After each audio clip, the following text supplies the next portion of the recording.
Welcome back, welcome back. She is an award-winning Jewish actress who strongly supports the Palestinian cause. Last year, she visited the West Bank in the quest for peace, a trip she described as emotional and uncomfortable. But the world will also remember her, first of all, perhaps, for her role as Professor Sprout, her biology teacher in the Harry Potter films, the eighth and last, alas, the last, film of the saga, Harry Potter and the Deathly Hallows Part 2. It comes out in July. But while we wait to find out what will happen to our hero, Miriam Margolyes joins us now to tell us more about this worldwide phenomenon and lots of other things to boot. And she's here. We first met when we were both at Cambridge University together. How are you? I'm very well. It's a long time ago that we first met. Yes, it is, isn't it? Amazing. But we're still here. We're still here. Pinch yourself. Yes, we're definitely still And you here. are a sir. Yes. I'm only an OBE. You're a sir. No, well, you're on the road to being a dame. Well, I There's don't nothing deserve like that. a dame. There's nothing you will... And, but the Harry Potter films, it will be sad when they come to an end, won't it, really? They've been so successful. Yes, it'll be sad in one way, I suppose, but they have to end, and they're there for always. Yes, yes. People can watch them forever and ever. Permanent, yes. And every generation will discover the excitement and the pleasure of them, so that's good. Yeah. And I'm thrilled to have been a small part of it. Oh, well, you in both of the last two films you were in. I'm in the very last film, Yeah. and I was in number 2. I was introduced in number 2. Right, as Sprout. As Professor Sprout, a role I took very seriously. Absolutely. Well, you'd have to, as playing a professor. You do. You're a very serious-minded person in some ways, aren't you? Well, yes, I am a bit humorless in some ways, but I've had fun in my life, and being an actress has enabled me to meet all kinds of different people, and then I became very passionate about the Palestinian cause, because... I was just going to ask you a because question, funnily enough. I mean, what was it that converted you to following up on the Palestinian cause? Was there a Damascus moment? I don't think there was one single moment. It had been growing and growing. I've been to Israel several times, and I observed then that things weren't right, that people were being treated differently, and that offended me. And this last time I went for the express purpose of checking it out, and what I saw was so disgusting and upsetting. And because I'm Jewish, I feel it more passionately, because you want your own lot to be good, to behave well. And we're not. We're behaving very badly, and it's very upsetting. Why? Is it fear, arrogance? What is it? Why are they behaving so badly? I think that Jewish people have a sense of entitlement because of what happened in the Holocaust. Of course, in this case, they're blaming the wrong people. The Palestinians had nothing to do with the Holocaust. Right. Obviously, you know that. But for some reason, Jews think that they have the right to be in Israel. They have the right to toss people out of their homes. And they have the right to establish settlements. And they don't have those rights. And when you're making those points trenchantly in Israel, for instance, do people say, how could you say that? You're Jewish and you're letting us down by embracing the Palestinians, and you're Jewish and why don't you? I mean, do people in Israel sometimes reproach you for your Palestinian sympathies?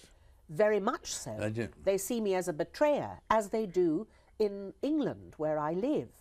And it's one of the things that distresses me so much. I'm put forward as a betrayer, as a traducer of my people. And I think that they are the ones who are betraying, because they are betraying the ideals, do as you would be done by, which is at the heart of the Jewish religion.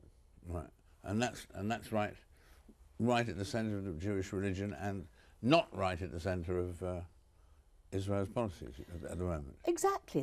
They're treating Arabs and Palestinians as second-class citizens. Any Jew all over the world has the right to go and live in Palestine. No Palestinian has. That's wrong. You still believe in Israel having a state? Do you? I don't know whether I really believe that. I think it should be a shared land.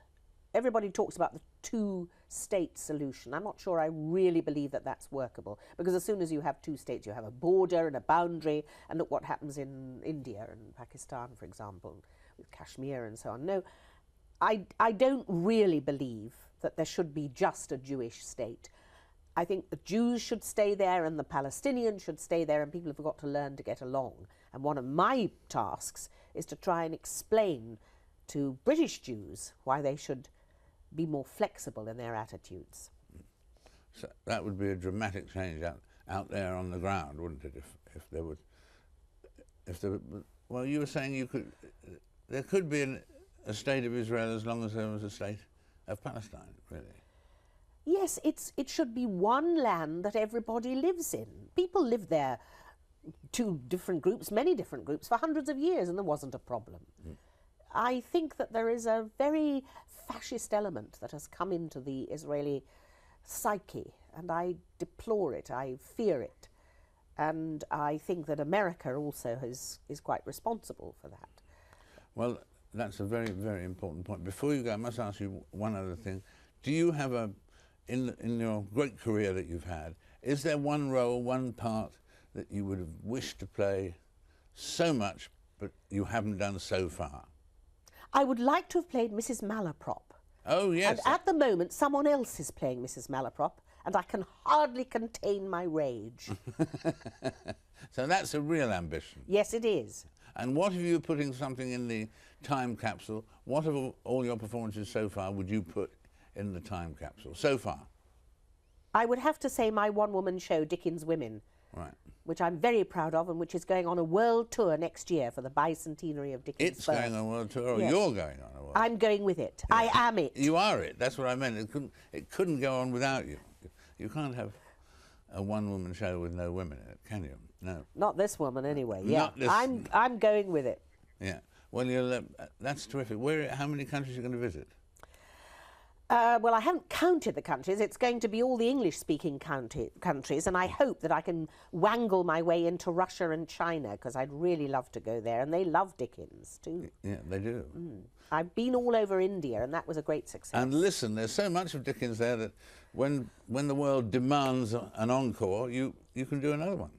There's lots of material. Yes, there's lots of material. Yeah. He created over 2,000 characters. Did he really? More than any other writer.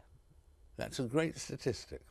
And you've played 1,824 of them. Well, in my show I just played 23, but I do play them rather well. Well, that's perfect. Great to have you with us. Thank you, Miriam, sir. and good luck with the tour, and good luck with all of your campaigning. Thanks a million for being with us. Thank you. Miriam Margolyes there. And now the subject of Ireland.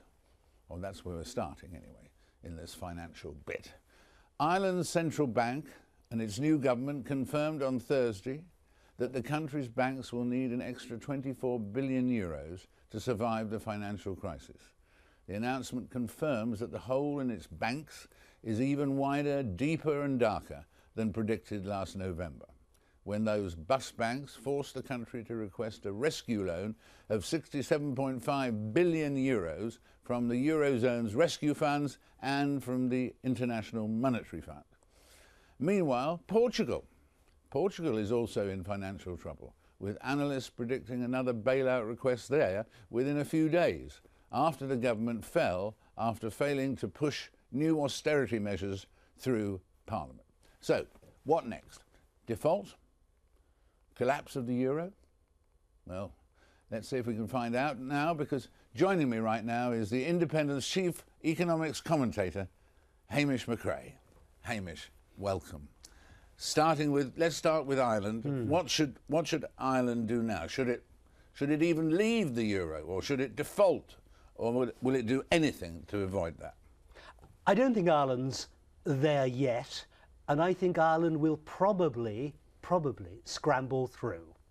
Some bits of the Irish economy are doing very well. The export sector is doing terrifically. Much stronger exports than just about any other European country, possibly exception of Germany. The big issue is whether we now know the full picture. These stress tests on the banks, which say they need this extra 24 billion, are tough enough. you have to assume that things are going to be really dreadful in Ireland for those stress tests to be exceeded. So I think there is a very good chance that the Ireland will now have seen a bottom to its troubles. Now, that doesn't mean that everything is hunky-dory. It means there's another 2 or 3 years of slog, but I think we are at some sort of turning point. So that puts the focus on Portugal then? Well, I think people go on worrying about Ireland until we see a bit more evidence of this. But yes, I think the next focus will probably be on Portugal. And Portugal does not have a permanent government. It has a caretaker government. It will have elections in 3 or 4 months. It has to get through those 3 months or so until it has elections. And that's going to be a scramble too.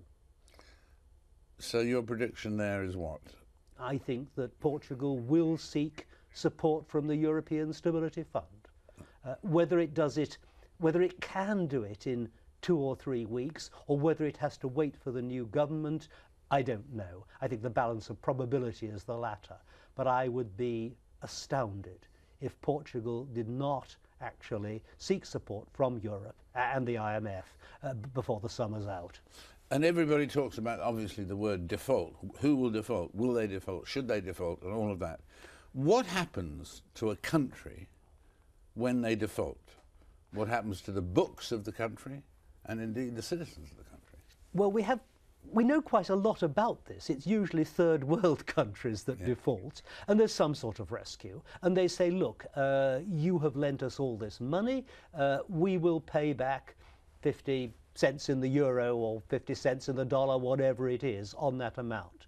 And you have lent us this money, you bondholders, and that's, mind you, savers around the world, get only half their money back, not the face value of their loans. Now, if that's all agreed, and the government has a policy for paying back that 50%, and also keeping the country going, paying its other debts, then you sort of see in 3 or 4 years' time it can start to borrow again.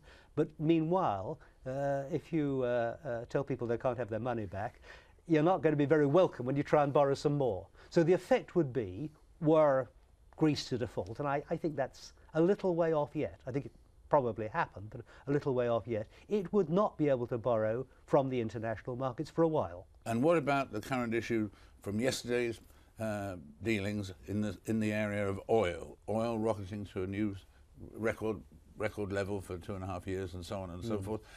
How serious is that, or will it just cascade down again gently? Any increase in the price of oil is bad news for the world economy, because money you spend on filling your car at the pumps is money that you're not spending on buying goods in the shops. And that's us here in Britain, but it's everywhere. And of course you push that right through the world economy and it depresses it.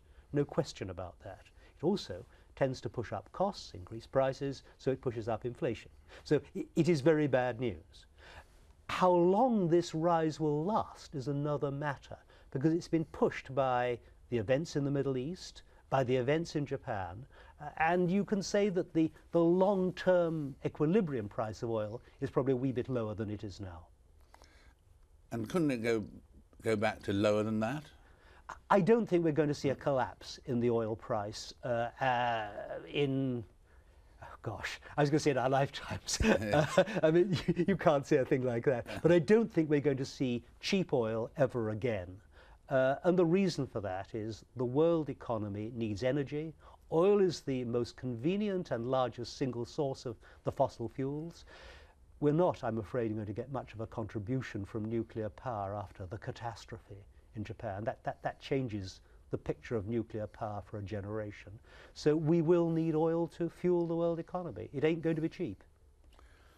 And that is the blow, if it's going to take that 5 years to get things back into equilibrium in terms of oil and the rest of the economies of Europe and the rest of the world. I think we are still in the early stages of a global recovery, and that recovery will be a scruffy recovery, but it will go on being recovering. But one of the things that holds it back is the price of oil. Well, there we are. You heard it here. Recovery is on the way, but it's going to be scruffy. Ayaan Hirsi Ali is a hugely divisive figure. For some, a hero, others a heretic. Born in Somalia and raised a Muslim, Ayaan Hirsi Ali escaped an arranged marriage and sought asylum in the Netherlands. There she became a Dutch MP and a fierce critic of Islamic fundamentalism. In 2004, Ayaan helped make a controversial film about the treatment of Muslim women, which triggered the assassination of the director Theo van Gogh by a radical extremist. Now Ayaan lives in America and has written her third book, out right now in paperback, Nomad, a personal journey through the clash of civilizations. And she's here with me right now. Ayaan, welcome. Thank you.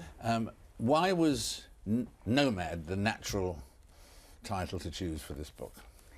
It's because I think of three reasons. One is the physical journey I made from where I was born, Somalia, and have lived in Ethiopia and Saudi Arabia and Kenya and in the Netherlands, and I now live in the US. Then I made a mental journey from Islam, from being one who faces Mecca like millions, over 1 billion people, and bows and submits and does everything that one is supposed to do as a Muslim, to one who asks questions and criticizes the culture that I grew up in. And finally, my lifestyle in America now, where I earn my living by going from audience to audience talking about these very same subjects. Well, that's three very good reasons right there. And when you were saying you moved on from Islam and so on, at the very beginning, did you believe in God and Islam before you changed? Absolutely. I had my first phase before I arrived in the Netherlands. I call it my credulous phase. I believed everything. I believed that there was one truth. There was one God. I believed in everything that the figure Muhammad ever said in all his examples and everything that I was told to do. It's just later, in the second phase when I came to the Netherlands, that... So by then you were how old when you started having very serious doubts? I didn't start with very serious doubts. I started with a second phase. I call it my curiosity, the phase of curiosity. And I started to have all kinds of question marks, beginning with the treatment that my brother received at home, to when I became a sympathizer and a member of the Muslim Brotherhood and had intellectual conversations about what God wanted us to do and how we wanted to behave, on why he wanted women to be subordinate to men and why we needed to reject non-Muslims and how that worked out. But I think I was too much of a coward to go on asking those questions at the time. And someone said about you when you were describing your, I think you referred to at one point as your dysfunctional family in a sense, and blamed Islam for that. But isn't that true? There are dysfunctional families in Christianity, in Buddhism, and everywhere else. It's not just Islam, is it? Oh, it's not just Islam. Living in Christian lands, from the Netherlands to the US and all kinds of places in Europe, what I found profoundly different from my past is the fact that Christian families and individuals had been asking questions about their faith and about whether the moral framework of Christianity was right or wrong, and whether some of the instructions needed to be followed to the letter or not. And that fascinated me, and I thought, but why are we Muslims not asking the same questions? And every time I posed the question, I was called an infidel, a heretic, a traitor. The title of your previous book. Yes. You've still got heretic for a later one, but you used infidel. Right. I used infidel because it's the readiest, kafir, kufr. You know, when you ask a question, you are told your thoughts are wandering too far. You're now on the edge. Ayaan, be careful, because pretty soon you're going to be an infidel if you don't watch out. And I think that is the difference. It's not so much that only Muslim families are dysfunctional. Perhaps all families are dysfunctional to a degree, but ours, the Muslim family, is unique in the sense that you can only submit, and asking questions means you're out. The New York Times said that you always failed to mention the positives of Islam. They said, for instance, which I'm sure you know, the warm hospitality towards guests, charity for the poor, the sense of democratic unity as rich and poor pray shoulder to shoulder in the mosque. Do you fail to stress those positives of Islam? I don't fail to stress them, but I think that with the New York Times being on the 42nd Street of New York, it's wonderful and comfortable for them to say such things. For us who have lived and gone through the hardships of an everyday life as a female or as a homosexual or as a member of a religious minority or whatever it is that Islam has a problem with, stressing the positive is not the problem, because 99%, maybe even 100% of Muslims stress the positive. That's not the point. What we are trying to do is to start thinking critically and acknowledge, face the fears. I don't know what we fear as Muslims, but it's the attitude of saying maybe we can change the way we live by asking questions. That is what we need to stress right now. Too much of the positive in Islam is already overstressed over the centuries. More of it is really superfluous. Aren't you concentrating too much on a relative minority out of the, whatever it is, 1.2 million Muslims in the world, billion in the world? Well, after the 11th of September 2001, the reflex, the general reaction was people who take Islam's theology and Muhammad's example literally are a minority. 10 years or almost 10 years down the road, we now know, we see there is enough evidence to suggest that it's not a minority, it's the majority, it's the mainstream. The majority? Well, look at what's happening in the Middle East today. What could be the spring of Arab Islamic democracy. And everywhere you see that in the United States here, that we are taking seriously, Muslim Brotherhood could come to power through elections in places like Egypt. But I mean, surely, in fact, what's been happening in North Africa and Middle East in the last few weeks has been a sort of almost a contradiction of what you're saying about the sort of doomed nature of Islam extremism and so on, in the sense that it's young, it would seem to be young Muslims who are fighting now for a freer Middle East, a freer North Africa. I mean, they're trying to do exactly what you seem to be advocating. And they're doing it without your help. They're doing it because they want to. That is what I want to. That is what I hope for. But David, you've been paying attention, haven't you? You've paid attention to the fact that there's been a referendum in Egypt, that the secular, liberal, young people who stood on Tahrir Square to demonstrate have been sidelined. They've said no to the referendum. Why? Because they said the referendum held so fast is after Mubarak's departure or overthrow, whatever you want to call it, is going to benefit the Muslim Brotherhood and the National Democratic Party, which is Mubarak's party. They are not getting the time that they need to organize themselves, to build political parties, to have an infrastructure, to give the democracy that they need and they want a chance. Ayaan, thank you very much indeed. You're welcome. Thank you for having me. That's it, I'm afraid, for this week. So my thanks to all of my guests. Do join me again, 7 days' time, for another Frost Over the World. Until then, goodbye for now.